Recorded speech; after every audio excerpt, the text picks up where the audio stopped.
Hi, I'm Stacy at the Stitching Post in Little Rock, and I want to start today by making a series of videos for you, the beginning quilter and also the established quilter. These will help you learn new skills or hone the skills you already have. So the first step in quilting is to prepare your fabric. It doesn't matter if your quilt has 4 fabrics or if your quilt has 34 fabrics. You need to prep them all the same way. My favorite way to prep fabrics for cutting is to use a starch alternative. There are a couple on the market. This one is Best Press. It has some coloring in it, but it doesn't color your fabric. It's also scented. It is available in an unscented formula. And it comes in a spray bottle. You can get refills for that. This newer one on the market is from June Taylor, and it's called Starch Savvy. It's clear and it has no scent, which if you're in an enclosed area, the unscented product is my favorite. It keeps me from coughing and I don't want to breathe all that. They both work equally well in preparing your fabric. You want to give your fabric a stiffer hand than it has when you buy it off the bolt. If you look at this, you can see it kind of stands up. It's not draping straight down. I take all of my fabrics and spread them out in a single layer and spray each one individually. You want this fabric to be thoroughly wet, front and back, not dripping, but wet, and then hang it up to dry. Please don't ever try to iron your fabrics while they're still wet. You will distort the fibers and you won't get nice clean cuts or square blocks. So this fabric was sprayed with Starch Savvy and then I hung it up to dry. I then took it to the ironing board and I pressed out all the wrinkles, including the fold from the manufacturer that's on the bolt.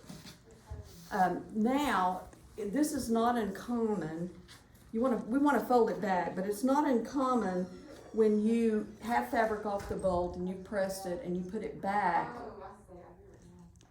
You can see these wrinkles. Do you see the diagonal wrinkles in this fabric? Okay, our goal is to get rid of those. And I have my fingers between the layers at the selvage. I have the selvages even across the top. And I'm going to shift this fabric until I don't have any diagonal lines. So it's hanging straight. If you have a hard time seeing that, holding it out in front of you, you can look down across the top and the diagonal lines will just stand out, the wrinkles. So this fabric is straight. It's as straight as I can physically get it. Please remember, this is fabric and you're human, so it may not be perfect. Always do the best you can.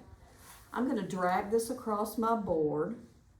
If I were at the ironing board, I would lay it on the other side of my ironing board and drag it across. So I'm going to lay it out here. And you can see, when I fold this back, how uneven the edges are. When you get fabric off the bolt, it may be a 1/4 inch like this one, or it may be as much as 2 inches or more uneven on the cut ends. So now with my selvages even, no diagonal wrinkles, and a fold on this side, I'm going to give myself a nice clean cut and a square corner right here that I can measure my blocks from. I like to use Creative Grids rulers. If you can see, they have little frosted areas that are non-slip. The lines are very thin, so it helps with my precision cutting. It has markings coming from both directions for left-handed and right-handed users. So I know that my fold here is my straightest area now, and I'm going to line this ruler up. I want it to go all the way across the fabric, but I'm going to line it up on a broken line. Make sure I am on the fabric. And if you can see down here, my broken lines are sitting right on the fold of the fabric. Whichever way you cut, whether they be off the fabric like this or on the fabric, be consistent.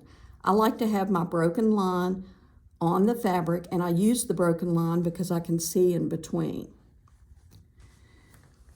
Okay, if you are inconsistent in your cutting, the more pieces you have in your block, the more those mistakes and inconsistencies multiply. So, this is a rotary cutter and a ruler. You notice I have my fabric on the back side of my mat because you want to rely on your ruler to make accurate cuts, not on the grid lines on your mat. So if you cannot ignore those, just turn your mat over. It's probably self-healing on the back also. So to pick up your rotary cutter, just grab it in hand. You can see there are some ridges here. Put your finger on that ridge. I've got it open. I'm going to hold my ruler with my fingers down and start cutting back here, a little bit off the fabric. The trick to getting straight strips is to just cut to the end of your hand and then move your hand. So I'm going to cut to the end of my hand. Don't move your hand, but walk your fingers up and continue cutting. You'll get faster at this, but take your time. Enjoy the process. And then I'm going to pull away this strip before I move my ruler. If you're left-handed, cut on the left-hand side of your fabric. It's the same procedure, just on the left-hand side. Okay, so now I have a square corner to start with. And I'm going to pick this up and gently turn it over. You don't want to disturb that cut edge. And my pattern tells me to cut 3-inch strips to begin with. So on my ruler, here's my 3-inch mark. And I'm going to line up my 3-inch mark on the cut edge of the fabric. As a double check, I'm going to make sure that my broken line is lined up across the fold edge. And I'm going to cut my first 3-inch strip. Same method, fingers down. You want your finger on top of your rotary cutter. Cut to the end of your hand. Walk it up. Sort of like Itsy Bitsy Spider. It is a skill. And cut to the end. Now I'm going to hold my ruler in place. If you do this, if you missed a thread or two, you can go back. Okay, that's a nice clean cut.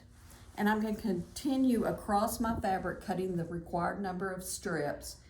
If you get to a point that you cannot line up your ruler on the cut edge and the folded edge, turn it over and re-straighten it and start again. That's not uncommon, and it may happen every 3 or 4 strips that you cut.